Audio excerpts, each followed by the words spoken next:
오래 버틸 재간이 없었다. 결국 인조는 삼전도로 나와 신하의 예를 갖추고 3번 절하고 9번 머리를 조아리며 항복하고 만다. 오랑캐라 부르던 청나라에 당한 수모, 굴욕은 이뿐만이 아니었다. 소현세자와 복림대군까지 청나라의 볼모로 끌려가게 된 것이다. 병자호란이 터지고 났을 때 인조는 남한산성으로 피신을 하고 복림대군은 강화도로 피신을 했습니다. 그런데 송시열은 복림대군을 따라서 강화도로 미처 들어가지 못하고 인조를 따라서 이제 남한산성으로 들어가게 됩니다.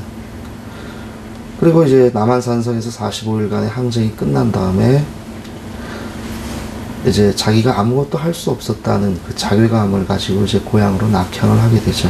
이 복림대군의 사부로 있으면서 복림대군을 수행하지 못한 점, 또 하나는 그 남한산성에서 항복이 이루어진 다음에 복림대군이 그 청나라 심양으로 끌려갈 때 그 대군을 따라가지 못한 점, 이런 점들에 대한 자책감을 가지고 낙향을 하게 됩니다. 바로 곁에서 병자호란의 모든 과정을 목격한 송시열에게 그 치욕은 감내하기 어려운 고통이었다.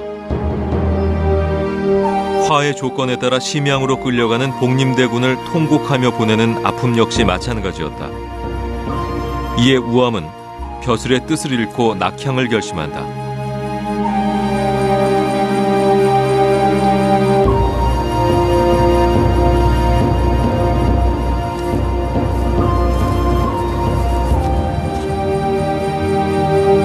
그가 찾은 곳은 충북 영동 황간.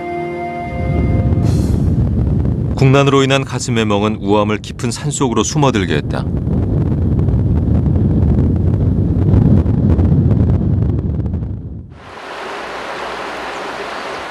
추풍령을 거쳐 황악산과 삼도봉으로 이어져 내려가는 백두대간의 원줄기가 지나가는 곳 황간.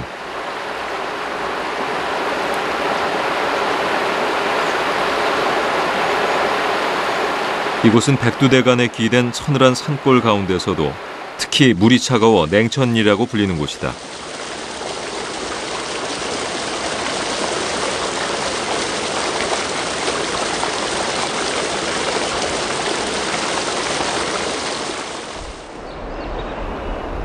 마치 한 폭의 그림 같은 절경.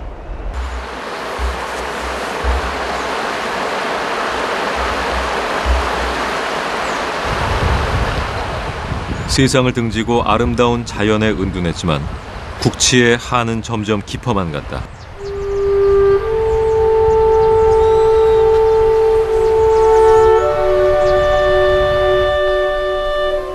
절치부심하던 우암은 한천정사라는 공부방을 지었다. 이곳에서 북벌을 구상하고 후황양성에 힘을 기울였다.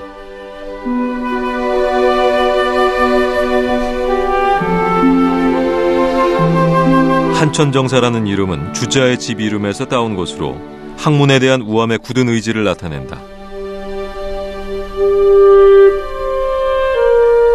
한천정사 맞은편의 원류봉은 영동 최고의 자연 절경으로 손꼽힌다. 달이 흘러 머문다고 할 정도로 높은 기암절벽에 우암은 매일 아침마다 오르며 울분을 삭혔다.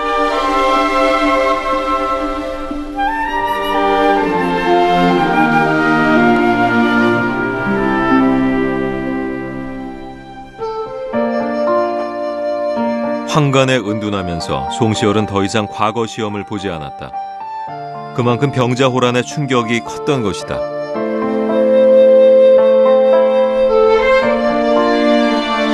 하지만 권위가 떨어질 대로 떨어진 인조는 지역 사대부의 여론을 좌우하는 산림의 지지를 얻기 위해서 송시열에게 거듭 벼슬을 내린다.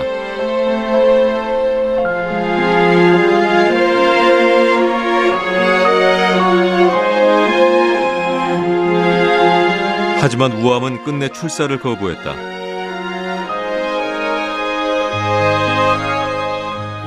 그럴수록 그에게 제수되는 벼슬은 계속 올라갔으며 그의 정치적 비중 또한 더욱 높아져 갔다.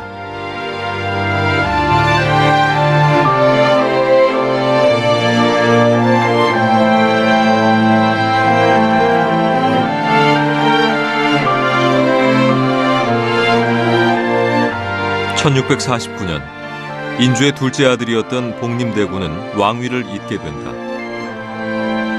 적자승계의 원칙에 따라 소현세자의 아들 석철이 보위를 이어야 했지만 아버지의 뜻으로 왕이 된 것이다.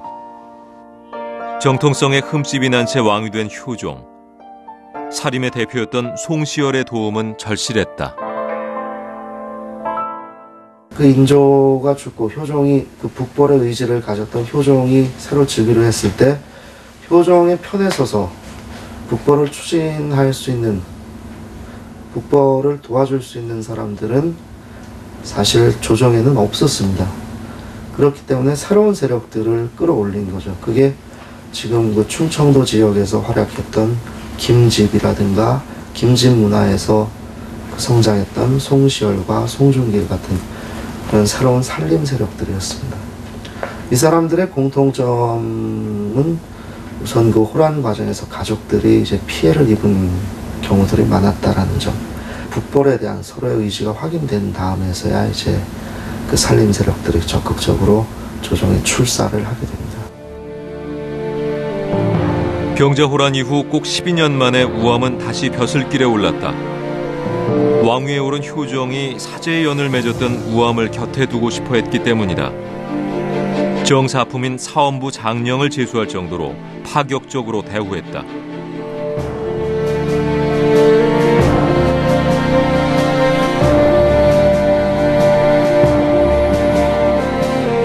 이에 화답이라도 하듯 송시열은 자신이 그동안 생각해오던 내용들을 일목요연하게 적어 상소를 올린다.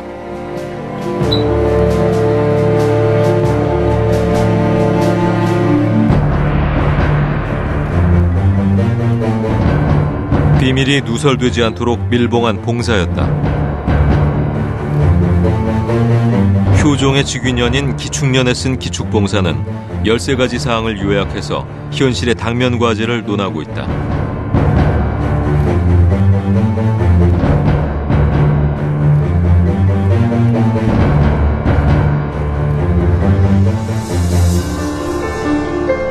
이만여자에 달하는 기축봉사에서 송시열은 북벌론의 합당함을 제시하고 북벌이야말로 국가의 대의라는 것을 표방했다.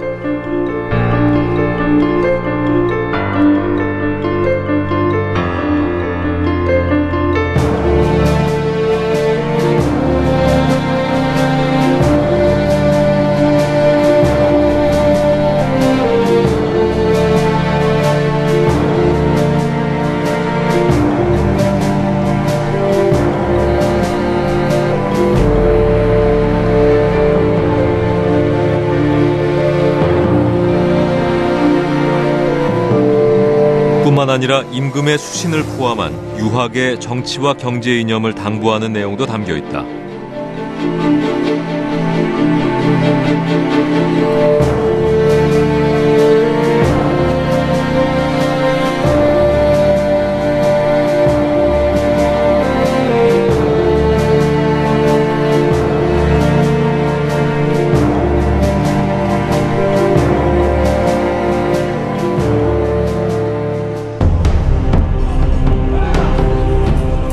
효종은 조선시대 그 어느 군주보다 군사력의 중요성을 깊이 깨달은 임금이었다. 그래서 주기 초부터 군사력을 높이기 위한 일련의 정책들을 시행한다.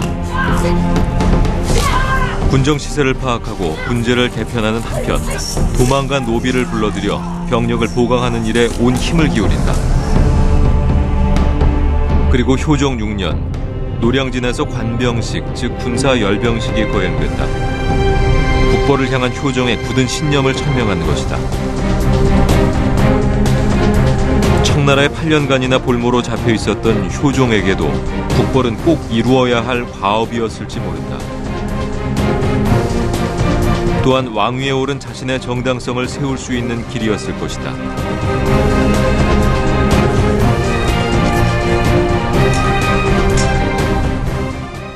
효종 10년에 있었던 악대설화라고 하는, 말하자면 두 분이 이 독대를 하게 되는데, 그때 나왔던 얘기나 이런 것들을 종합적으로 보면 효종은 아무래도 이제 젊기도 하죠. 더 그런 데다가 심양에서의 경험도 있어서인지